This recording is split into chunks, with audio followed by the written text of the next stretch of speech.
বর্ধমান থেকে ফিরছিলাম বাইকে। তখন প্রায় বিকেল 3:30-র কাছাকাছি হবে। শীতের কালের বেলা। সারাদিনের কাজে ঝামেলায় পেটে কিচ্ছু সেইভাবে পড়েনি। খিদেই পেট তখন চোচো করছে। ভাত খেতে ঠিক ইচ্ছে করছিল না। ভাবলাম কোনো রেস্টুরেন্টে ঢুকে চাউমিন খেয়ে নিলেই হয়। হঠাৎ করে রাস্তার ধারে চোখে পড়লো একটা রেস্টুরেন্ট। তবে রেস্টুরেন্টটা খুব একটা বড় নয়। রেস্টুরেন্টের পাশেই রয়েছে একটা শেড। দেখলাম শেডের নিচে বসার জন্য রয়েছে 15-16টার মতো চেয়ার, তাও আবার সুন্দর করে সাজানো। শেডের মাথায় বড় বড় করে লেখা আছে অপুর সংসার। এমন একটা সুন্দর নাম দেখে মনটা কেন জানি না এমনি ভালো হয়ে গেল। বাইকটা সাইডে রেখে চাউমিন অর্ডার করতে যাব। রেস্টুরেন্টের ছেলেটি বলল, দাদা ভিতরে আসুন, ভিতরে চেয়ার আছে, বসুন। মনে হচ্ছে অনেক দূর থেকে আসছেন, তাই না? সামনে বেসিন আছে, হাত মুখ ধুয়ে নিন। সামান্য কয়েকটা কথা কি আন্তরিকতায় ভরপুর। মনে হলো না কোনো রেস্টুরেন্টে এসেছি। বাড়িতে অতিথি এলে যেমনটা আমরা করি ঠিক সেমনি। ছেলেটির চোখ মুখে এক অদ্ভুত সরলতা, মুখে লেগে আছে মায়া। বয়স খুব একটা বেশি না। চাউমিন অর্ডার করতে 10 মিনিটের মধ্যেই বানিয়ে দিল। আরাম করে বসে ওই রেস্টুরেন্টে তখন চাউমিন খাচ্ছি। ঠিক সেই সময় একজন ভদ্রলোক এলেন বাইক নিয়ে। বাইকটা একেবারেই নতুন। ভিতরে ঢুকে বললেন, অপু কোথায় রে? অপু মানে রেস্টুরেন্টের এই ছেলেটি। বয়স ওই 28-30 বছর হবে। বুঝেই গেলাম রেস্টুরেন্টের নামটা কেন অপুর সংসার। অপু তখন অন্য এক কাস্টমারের থেকে বিল পেমেন্ট নিচ্ছিল। ভদ্রলোককে দেখেই অপু বলল, আসুন স্যার। আমি ভাবলাম হয়তো উনিও খাওয়ার জন্যই এসেছেন, কিন্তু ভদ্রলোককে বলতে শুনলাম, কাল অনেক উপকার করেছিস আমার। কি বিপদেই না পড়েছিলাম। তুই না থাকলে তো বিরাট সমস্যায় পড়তাম রে অপু। কি যে বলেন স্যার, আমি আমার কর্তব্যটুকুই শুধু করেছি। এই নিন আপনার চাবিটা। তারপর ভদ্রলোক অপুর হাত থেকে চাবিটা নিয়ে হোটেলের পাশেই রাখা পুরনো একটা বাইক নিয়ে বেরিয়ে গেলেন। গাড়িতে স্টার্ট দেওয়ার আগে বলে গেলেন, ফেরার পথে তোর সাথে দেখা করছি রে অপু। অবাক হলাম। উনি এলেন নতুন বাইক নিয়ে, কিন্তু নতুন বাইকটা রেখে পুরনো বাইকটা নিয়ে বেরিয়ে গেলেন কেন? কৌতূহল একটা থেকেই গেল। অপুকে জিজ্ঞেস করেই ফেললাম, ভদ্রলোক নতুন বাইক নিয়ে এলেন, কিন্তু পুরনো একটা বাইক নিয়ে বেরিয়ে গেলেন মনে হলো। অপু হেসে বলল, আসলে নতুন বাইকটা আমার, আর যিনি এসেছিলেন উনি আমার স্কুলের স্যার। গতকাল স্যারের বাইকটা আমার রেস্টুরেন্টের সামনে এসেই স্টার্ট বন্ধ হয়ে গেল। আমি স্যারকে বললাম, আমার বাইকটা নিয়ে আপনি চলে যান, আর আপনার বাইকটা রেখে যান। আমি মেকানিক ডেকে সারিয়ে রাখবো, কারণ কাছাকাছি কোনো গাড়ির গ্যারেজ এখানে নেই। সেই 1.5 কিলোমিটার দূরে। অতটা রাস্তা টানতে টানতে নিয়ে যেতে হবে স্যারকে। তাছাড়া স্যারের আর্জেন্ট একটা কাজও ছিল। সময়ে যেতে না পারলে কাজটা আটকে যাবে।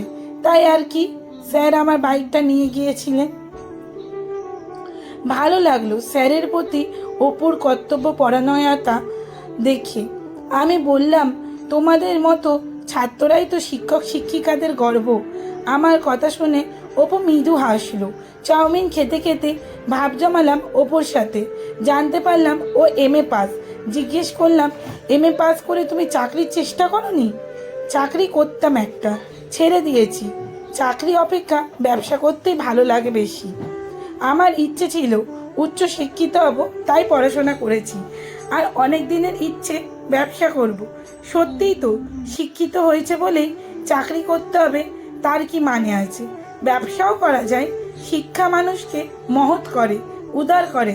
একটা উচ্চশিক্ষিত ছেলে ব্যবসা করতেই পারে। কথাগুলো ভাবছি মনে মনে। হঠাৎ দেখি এক এক করে বয়স্ক কয়েকজন মানুষ রেস্টুরেন্টের পাশে শেডের নিচে যে চেয়ারগুলো পাতা আছে ওই চেয়ারগুলোই বসতে শুরু করেছে। অপু ওনাদেরকে এক ঝলক দেখে নিয়ে হাসতে হাসতে বলল, দেখুন আমার সব অতিথিরা এসে পড়েছে। ওরাই আমার খুব কাছের বন্ধু। বন্ধু মানে?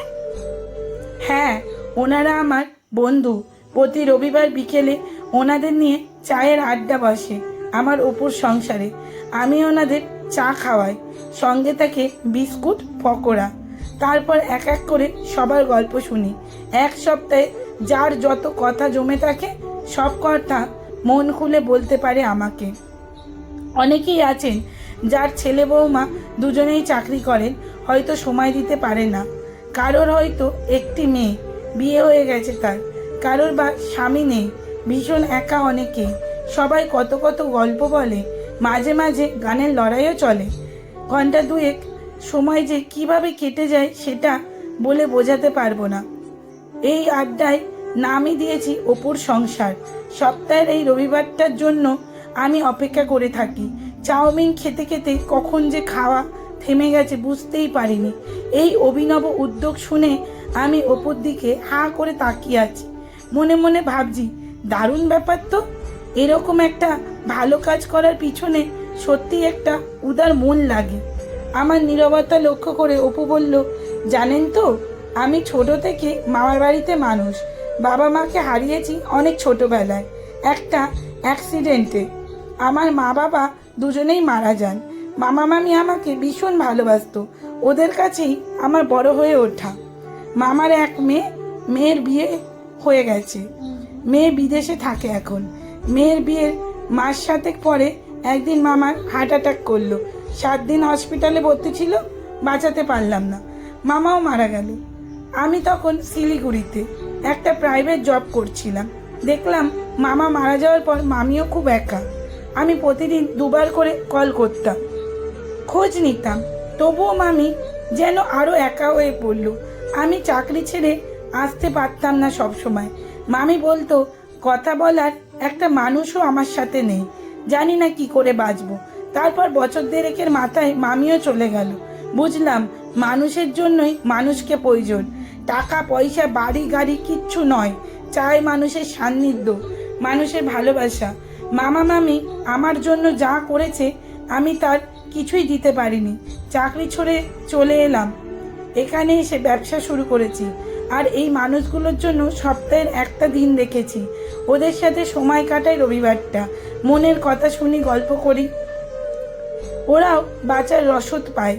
আমি চাই আরও কয়েক বছর ওরা বাঁচুক, হয়তো মামিও অনেকগুলো দিন বাঁচতে পারতো আরও। একাকিত্ব মানুষকে শেষ করে দেয়। আর ওই স্যার যিনি গাড়ি নিয়ে তখন এলে, উনিই আমাকে বলেছিলেন, অপু, কোনো কাজ ছোট নয়, সততার সঙ্গে যে কাজ করবে সেই কাজেই তুমি সফল। এতদূর পড়াশোনা করে রেস্টুরেন্ট চালাচ্ছি, এটা হয়তো অনেকেই অন্য চোখে দেখেন। আমি আমার কাজের জন্য গর্ববোধ করি দাদা।